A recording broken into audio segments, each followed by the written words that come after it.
का स्वागत है आपके साथ। मैं हूं शिप्रा झा। अगले आधे घंटे तक हम आपको बताएंगे बिहार और झारखंड की हर वो वारदात जिसका सीधे आपसे सरोकार है। पूछेंगे पुलिस प्रशासन से सवाल, देना पड़ेगा हर एक जुर्म का जवाब। करेंगे छोटी से छोटी वारदात की गहनता से पड़ताल। तो चलिए शुरू करते हैं खबरों की पड़ताल।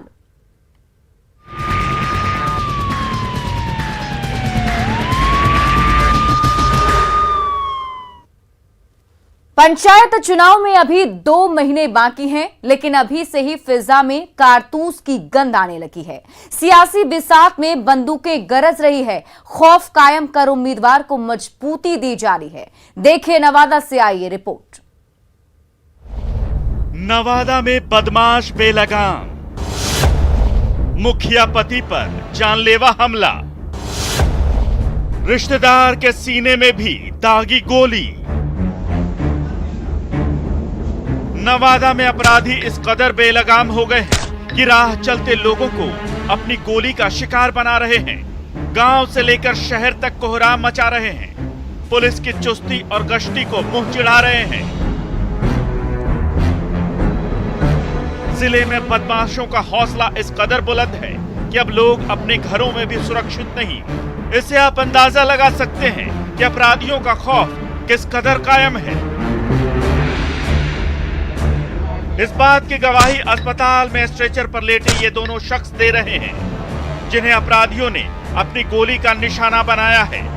शुक्र है कि इनकी जान नहीं गई, लेकिन दोनों जिंदगी और मौत के बीच सांसें गिर रहे हैं। चुनावी रंजित है। कितने लोग घायल हुए आप लोग? 2 हुए। मेरा भाई था। अच्छा। 17 साल का है। अच्छा। उसके सीना में गोली मारो, खाली बोला सीना में उसको गोली लगा है। अच्छा अच्छा। पुलिस पहुंची है किस वहाँ पर? नहीं। मारने वाला का कुछ पहचान हो रही है? सब पहचान है। कौन लोग थे? 6 लोग। ये वहारी पंचायत के मुखिया पति हैं अवधेश महतो जी, उनको गोली लगी है, तो अभी अस्पताल में उनको भर्ती किया गया है। एक इनके भगना को भी गोली लगी है, जिसका नाम प्रदीप कुमार है, तो उनको पीएमसीएच रेफर कर दिया गया है। इस खूनी वारदात के पीछे चुनावी रंजिश वजह बताई जा रही है। बिहार में पंचायत चुनाव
को देखते हुए डॉक्टरों ने पीएमसीएच रेफर कर दिया।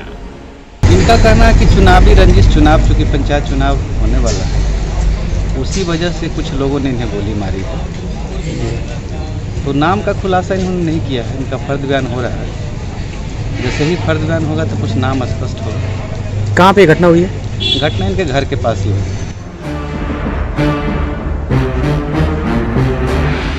गोलीबारी की घटना की खबर मिलते ही पुलिस भी मौके पर पहुंचकर मामले की छानबीन में जुट गई, लेकिन अफसोस कि अभी तक किसी भी अपराधी की पहचान नहीं हो पाई है। पंचायत चुनाव से 2 महीने पहले ही गांव की फिजा में कारतूस की गंध घुलने लगी है। चुनावी बिसात की जंग में बंदूकें गरज रही हैं, जो लोकतंत्र के लिए ठीक नहीं। जरूरत है कि स्थानीय पुलिस इस पर लगाम लगाए, अपराधियों की शिनाख्त कर जल्द से जल्द हवालात की हवा खिलाए, गांवों में अमन और चैन कायम करे, अपराधियों के जहन में खौफ पैदा करे और आम लोगों के मन में विश्वास भी, ताकि माहौल खराब न हो। न्यूज़ 18 के लिए नवादा से अनिल विशाल की रिपोर्ट। अब जो खबर हम आपको दिखाने जा रहे हैं उसमें एक लड़की को प्यार होता है किसी के साथ, उसकी शादी होती है किसी और के साथ और उसके बाद जो होता है वो जानकर आप सब हैरान हो जाएंगे। इस रिपोर्ट में देखिए अजब प्यार की गजब कहानी। सनम बेवफा, पति पत्नी और वो की दास्तां, इस प्यार को क्या नाम दूं? प्यार का खेल कौन पास कौन फेल, मोहब्बत का रास्ता कौन सच्चा कौन झूठा।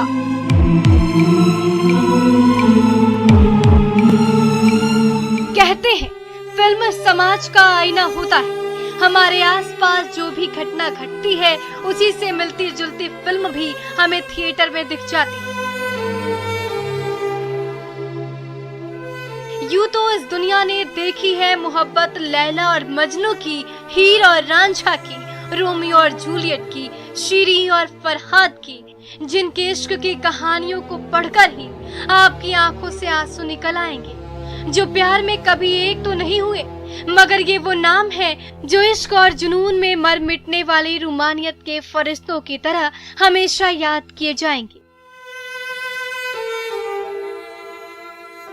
एक तरफ जहां हमें प्यार, इश्क और मोहब्बत की पाठ पढ़ाने वालों की ढेरों कहानियां हैं, तो वहीं प्यार में धोखा और फरेब की चादर ओढ़े असमत से खेलने वालों का भी चेहरा साफ नजर आ जाता है। कुछ ऐसा ही देखने को मिला दानापुर के मनेर में, जहां की गौरैया स्थान की रहने वाली एक लड़की अनुप्रिया की शादी 16 जुलाई को फुलवारी के भुसौल के मदन यादव से हुई थी। लेकिन 7 फेरे होने के बाद लड़की अपने ससुराल गई और ससुराल जाते ही अनुप्रिया ने अपने पति के सामने अपने प्रेम कहानी की सारी हकीकत बयां कर दी। पति ने समझदारी दिखाते हुए अनुप्रिया को उसके प्रेमी के पास जाने दिया। जब अनुप्रिया प्रेमी के घर के दहलीज पर पहुंची तो उसका प्रेमी उदितांशु गुप्ता और उसका परिवार उसे अपनाने से इनकार कर देता है। मेरा पहले शादी जबरदस्ती मतलब ऐसे हो गया था, तो शादी भी तोड़वा दिए, सब चीज़ करवा दिए वो, और अब रखने के लिए तैयार नहीं है। पहले शादी तुम्हारी कहाँ हुई? जी गौरैया स्थान में। कितने दिन रही वहाँ? बस ज़्यादा नहीं, 1-2 घंटा रहे थे। फिर उसके बाद जब आई तो? जब आए थे तो यही बोले थे हमको कि वहाँ से सब चीज़ तोड़वा दो, हम शादी करेंगे। अब शादी नहीं कर रहे हैं। वहाँ से सब टूट गया? हाँ, सब चीज़ खत्म हो गया। क्या बोलता है लड़का? लड़का बोल दिया है कि हम नहीं रखेंगे। हम बोले उनको ऐसा ऐसा बात है, वो हमको बोलने के लिए उदित बोले कि बोलो तुम उसको कि हम किसी और के साथ अफेयर चल रहा है, यही सब बात है।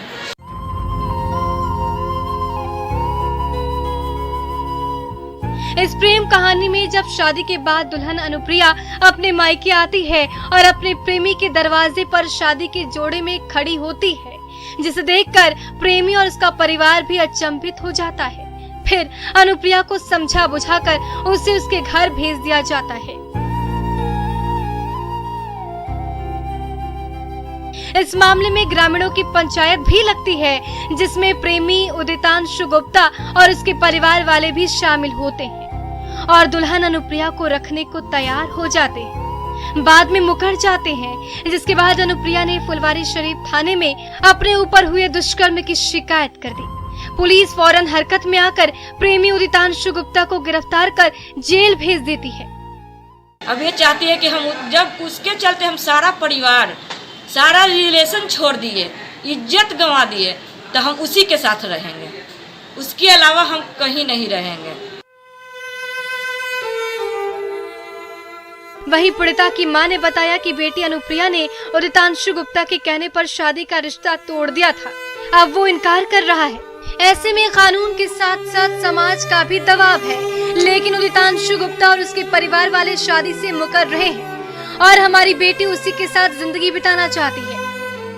लिखित आवेदन में वो बताई है कि एक लड़का जो है शादी का झांसा देकर उसके साथ यौन शोषण किया, और जब शादी के बाद वो लड़की की उसके साथ, तो वो लड़का जो है अपने वादे से मुकर गया।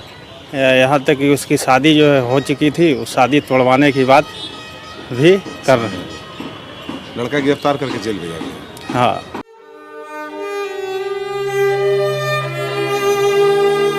वहीं पुलिस ने इस मामले की जानकारी देते हुए बताया कि इस मामले पर एक एफआईआर दर्ज हुई है और कार्रवाई करते हुए एक आरोपी की गिरफ्तारी की गई है। मामले की जांच भी चल रही है। बहरहाल जो भी हो, इस तरह की घटना समाज में नहीं होनी चाहिए। अब देखना होगा कि पुलिस इस मामले में क्या करती है और कैसे अनुप्रिया को न्याय दिलाती है। न्यूज़ 18 के लिए दानापुर से अमरजीत की रिपोर्ट।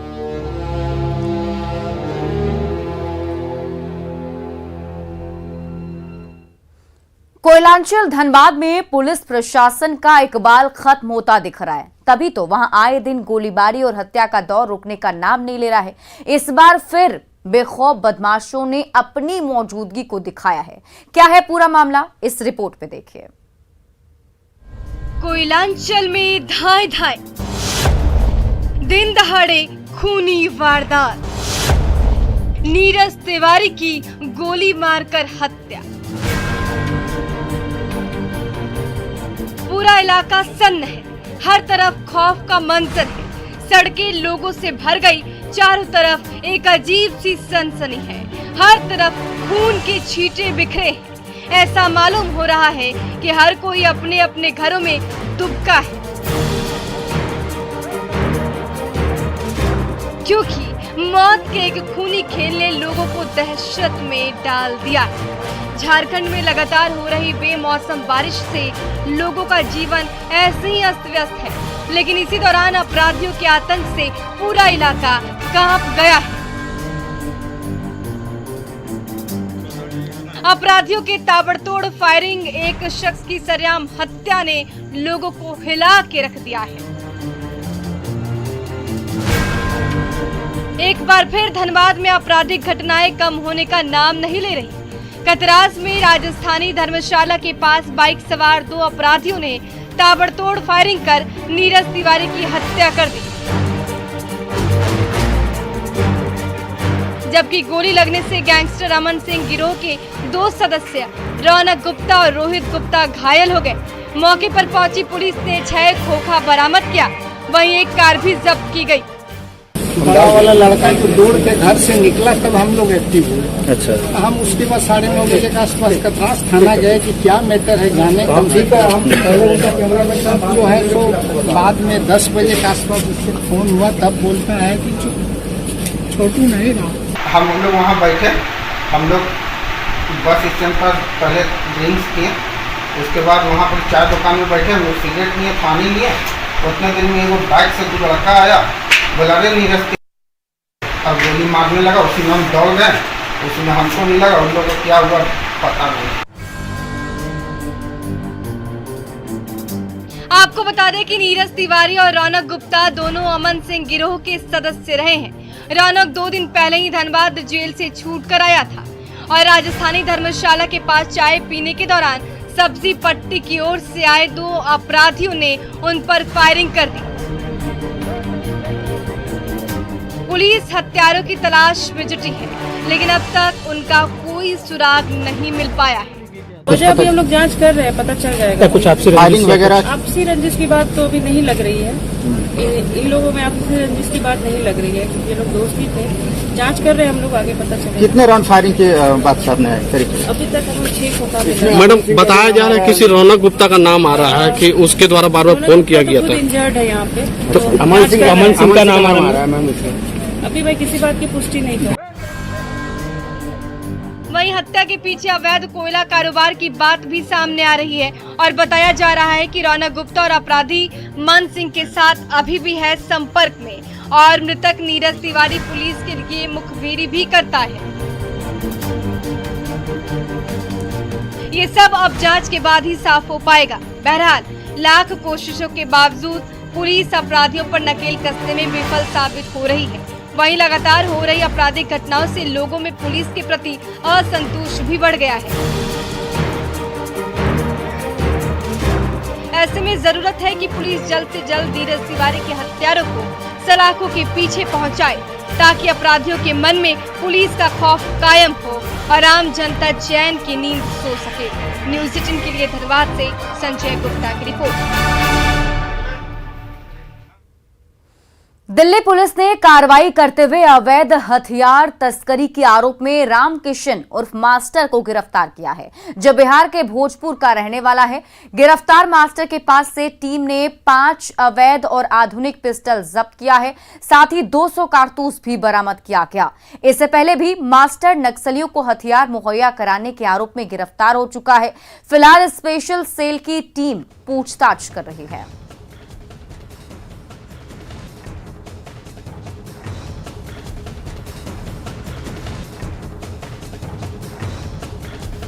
तो दिल्ली पुलिस की बड़ी कार्रवाई, रामकिशन को गिरफ्तार किया गया है। 5 अवैध पिस्टल और 200 कारतूस भी जब्त किया गया है। आपको बता दें कि ये हथियार का तस्करी करता था, जिसके बाद पुलिस ने बहुत तलाश करने के बाद इसे गिरफ्तार किया है। कुछ दिन पहले ही ये जेल से छूट कर आया था और एक बार फिर से एक्टिव नजर आ रहा था। खबर नवादा से आ रही है, जहां सोशल मीडिया पर एक वीडियो तेजी से वायरल हो रहा है, जिसमें एक युवक का सिर मुंडवाकर उसे सरे बाजार में घुमाया जा रहा है। वायरल वीडियो सिरदला थाना क्षेत्र के लौंद बाजार का बताया जा रहा है, जहां मोबाइल चोरी के आरोप में युवक को ग्रामीणों ने पकड़ा और फिर बाल मुंडवाकर उस पर कालीख चूना पोत दिया और फिर उसे बाजार में घुमाया गया। हालांकि न्यूज़ 18 इस वायरल वीडियो की पुष्टि नहीं करता है, मगर वीडियो में स्पष्ट देखा जा सकता है कि किस प्रकार से लोग कानून को अपने हाथ में लेकर उसका माखौल उड़ा रहे हैं और युवक को अपने हिसाब से दंडित कर रहे हैं। अररिया के पलासी प्रखंड के बरहट कनखुदिया में एक सनकी दामाद ने ससुराल में 4 लोगों को जिंदा जला दिया है। हादसे में मां और बेटे की मौत हो गई, वहीं पिता और बेटी की हालत नाजुक बताई जा रही है। बताया जा रहा है कि तलाक के बाद लेन देन के विवाद और तलाकशुदा पत्नी को छुपा देने पर गुस्साए दामाद ने ससुराल वालों को जिंदा जला दिया। घटनास्थल का जायजा लिया है न्यूज़ 18 संवाददाता सतीश कुमार। अररिया के पलासी से बड़ी खबर, जहां पर एक सनकी दामाद ने अपने ससुराल में आग लगा दी और 4 लोग उसमें झुलस गए। बताया जा रहा है कि 2 लोगों की मौत हो गई है और 2 लोग जो है जिंदगी और मौत के बीच जूझ रहे हैं भागलपुर में। पूरी क्या कहानी है, हम उन्हीं से जानते हैं। आज रात में घटना ये हुआ कि हम लोग 1 बजे सोए, 1 बजे के बाद फिर वो साले और बहन भी और उसका बीबी और माँ सब आया यहाँ पे। बीबी माँ वहाँ पे रहा, उधर घर है वहीं पे। हाँ। उसके बाद यहाँ पे आकर के ये क्या किया, सारा कपड़ा गिरा दिया देहर पे। गिराने के बाद पेट्रोल ढाला, उसके बाद आग में सारा पेट्रोल ढाल करके बहन जीजा जी ने उसका पेट्रोल ढाला और बहन भी साला आग लगाकर भाग गया। सबसे बड़ी बात मैं एक चीज़ और बताना चाहूँगा कि इसमें जो है प्रशासन की ही कमी है। हाँ। प्रशासन की कमी इसलिए है, हाँ। आज से 1 सप्ताह पहले आवेदन दिया गया है कि सर मेरा जान माल का खतरा है, आप मेरा सुरक्षा करें दामाद से। जी दामाद से। फिर उसके बाद कोई कार्रवाई नहीं हुई। फिर दोबारा आवेदन दिया गया कि सर मेरा जान माल का खतरा है, मुझे धमकी दिया जा रहा बार बार कि आपको मार दिया जाएगा। तो जिसमें कि पुलिस के सामने उस लड़के ने, मुजस्सिम ने पत्थर से मारा भी था। पंचायती वाली बाद में लड़ाई में पत्थर से मारा भी, पुलिस सामने खड़ा होकर देख रहा है। और आपने देखा कि अररिया के पलासी से एक बड़ी खबर है, जहां बरहट कनखुदिया जो गांव है वहां पर एक सनकी दामाद ने अपने ससुराल में पेट्रोल छिड़ककर 4 लोगों को जला दिया, जिसमें मां और बेटे की दर्दनाक मौत हो गई। वहीं भागलपुर में जो मां और बेटी है उसकी हालत जो है वो नाजुक बनी हुई है। सतीश कुमार, न्यूज़ 18 पलासी अररिया। इधर इस मामले पर एसडीपीओ ने कहा है कि आरोपियों की गिरफ्तारी के लिए छापेमारी चल रही है। अररिया के पलासी से बड़ी खबर, ससुराल में आकर उसको पत्नी से अनबन चल रहा था, इसकी पत्नी मायके में आके रह रही थी, इसी तनाव में आया हुआ था और पहले भी धमकी ये दिया हुआ था कि हम सबको ये करेंगे। हालांकि इन लोगों ने थाना में इत्तिला उसकी नहीं दिया था, लेकिन इसका दामाद जो है कल सुबह में 4 बजे आके घटना को किया है कि तेल छीट दिया है। घर में 4 गो सास ससुर और 2 बच्चे सोए हुए थे, चारों को आगे से कपड़ा में आग लगा के भाग गया है। दामाद अभी फरार है, उसके लिए एक टीम को भेजा छापामारी करने के लिए। जल्द से जल्द उसकी गिरफ्तारी कराई जाएगी और जो 2 घायल है उसका ट्रीटमेंट भागलपुर मेडिकल कॉलेज में चल रहा है, 2 की मृत्यु हो गई है। और अब ऐसे में कई सारे सवाल उठ रहे हैं कि पुलिस आरोपी दामाद को कब तक गिरफ्तार करेगी और कब तक वो जो आरोपी दामाद है पुलिस के गिरफ्त में आएगा। मामले में अब तक पुलिस ने क्या कार्रवाई की है, ये भी जानना बहुत जरूरी। दामाद मुजस्सम मौके से कैसे भाग निकला, ये भी एक अहम सवाल है और इन सवालों के जवाब पुलिस को देने होंगे।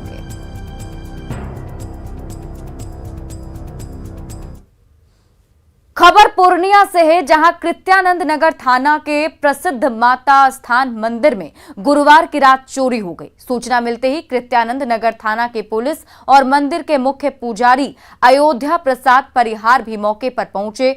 मुख्य पुजारी ने कहा कि माता मंदिर में रात में करीब 1 बजे चोर ने मंदिर के 3 दान पेटी की चोरी कर ली। दान पेटी में रखे रुपए और अन्य सामग्रियों पर भी हाथ साफ किया है। फिलहाल पुलिस मामले की जांच कर रही है। वहीं थाना प्रभारी ने बताया कि दान पेटी की चोरी की गई। फिलहाल जांच की जा रही है, जल्द ही आरोपियों को गिरफ्तार किया जाएगा। साथ ही पुलिस मंदिर परिसर में लगे सीसीटीवी कैमरे को भी खंगाल रही है। सिंहासन है, उसमें बॉक्स है जिसमें कि माँ का पुराना चुनरी वगैरह उसमें रख देते हैं, वो भी खुला हुआ देखा। बगल में स्टोर रूम है, वो भी उसका भुंडी टूटा हुआ देखा। वो तुरंत मैंने हमको खबर किया, हम भी आए, गांव का बहुत गणमान्य व्यक्ति वगैरह सब आए यहाँ पर। टोटल देखे, भिंडी कटा हुआ, दान पेटी खुला हुआ, एक दान पेटी यहाँ से था बाहर में, उसको उठा करके ले चला गया, रोड ऊपर फेंक दिया था। यहाँ लगाए हैं, कैमरा लगा हुआ है, सीसीटीवी कैमरा लगा हुआ है। और क्राइम न्यूज के इस बुलेटिन में अभी के लिए बस इतना ही, लेकिन न्यूज 18 बिहार झारखंड पर खबरों का सिलसिला लगातार जारी है।